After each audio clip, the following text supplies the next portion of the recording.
Olá, galerinha, tudo bem? Como está a quarentena?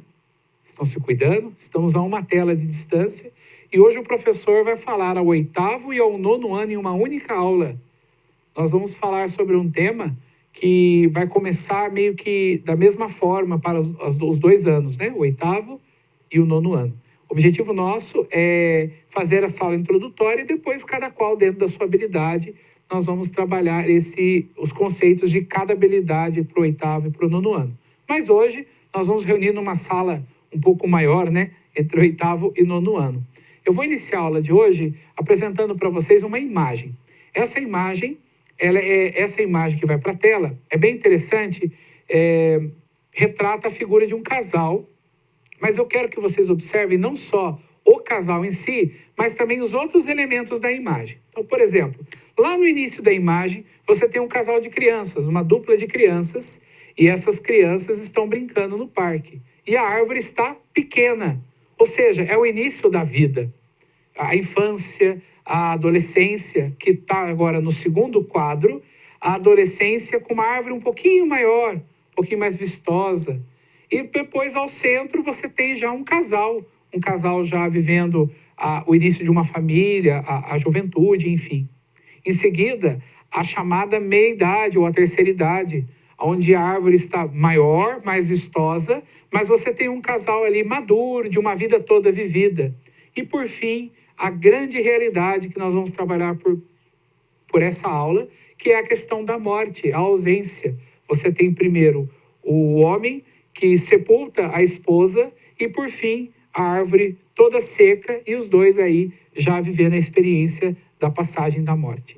O tema da aula de hoje é a morte no olhar da religiosidade. A morte é um ciclo. Se nós observarmos aqui nessa imagem, a morte é um ciclo. E é um ciclo que vai acontecer com todos nós, independente de raça, religião, credo, nacionalidade, enfim. É um evento natural que nós vamos passar por ele. Mas as religiões tratam a morte de uma forma um pouco diferenciada. E é sobre isso que nós vamos trabalhar nessa aula. A morte sempre inquietou o ser humano, uma vez que parece tirar do sujeito qualquer possibilidade de continuidade de seus projetos, de mundo e de vida.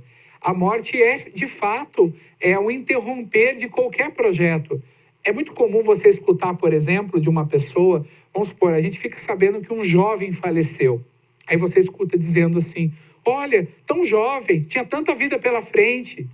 Você lamenta não só a morte, mas o interromper de uma vida que se ceifou de forma muito breve. Ou quando você vê uma pessoa, por exemplo, com 99 anos de idade, que vem a falecer, você escuta aquela frase, mas viveu bastante, mas viveu bem, viveu tudo que tinha que viver. Até tem gente que brinca dizendo que a pessoa estava de hora extra no mundo, etc. Mas significando o quê? Que a morte interrompeu sim um projeto, mas ele foi mais bem vivido. Então, ela é tratada um pouco com esse lamento de quebra de projeto, de quebra de ciclo, enfim. Esse fenômeno é um corte profundo na possível ilusão humana de que as coisas podem permanecer como são pela eternidade. O ser humano ele tem um negócio com o eterno que é muito maluco. Ele tem uma necessidade de transformar tudo em eterno. O amor tem que ser eterno, a alegria tem que ser eterna. O ser humano ele tem uma necessidade de eternidade porque justamente ele entende que a sua capacidade ela vai ser desmontada pela morte. Não adianta. Vai morrer o gênio e vai morrer o analfabeto da mesma forma. Mas o ser humano ele quer perpetuar tudo aquilo que é da sua, vamos dizer assim, da sua natureza, do seu dia a dia, né? Ninguém quer ver, por exemplo, alguém que a gente gosta vinha morrer, vinha falecer, quer que aquilo seja eterno. Mas nós sabemos que é uma realidade que existe e que é real.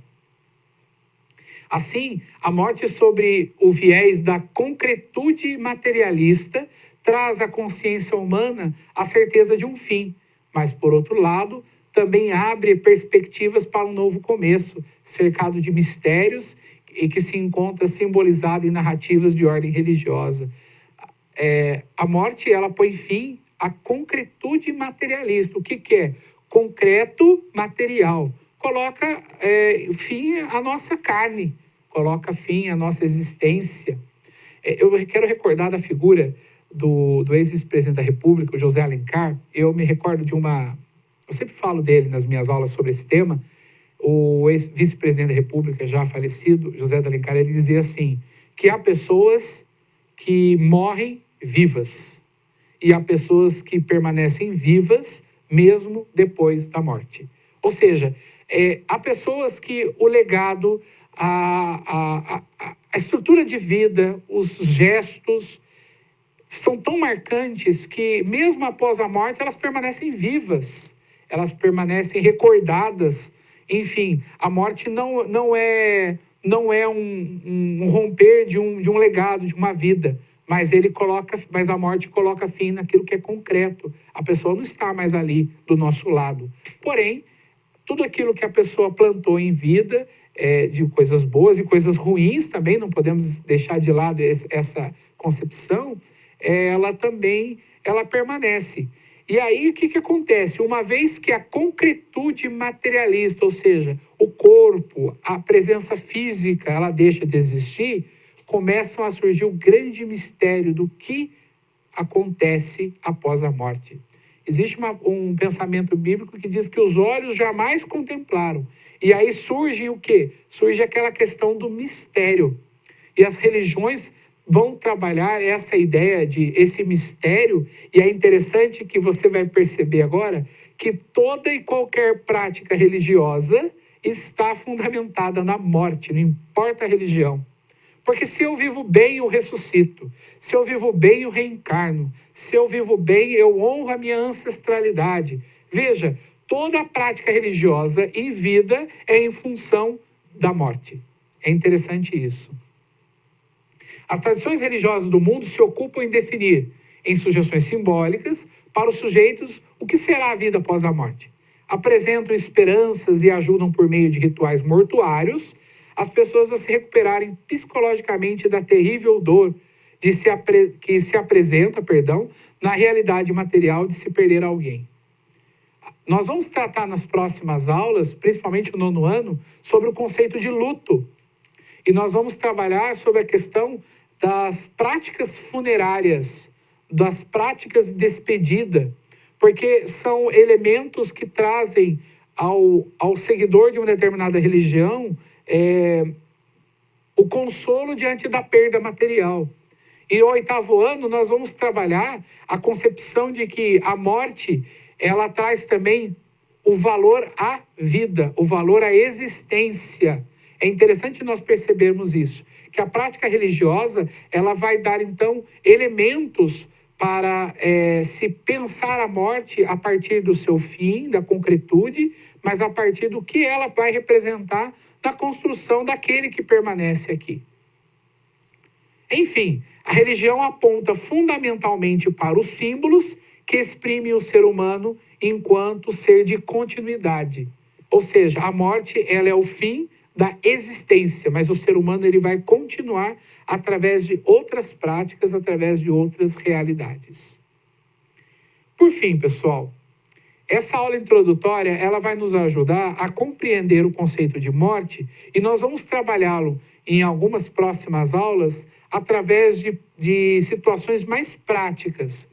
E para fundamentar de forma muito legal, eu gostaria de convidá-los a pesquisar na internet um texto chamado A Morte é uma Festa. É um livro de história que retrata a questão da morte no conceito da época colonial.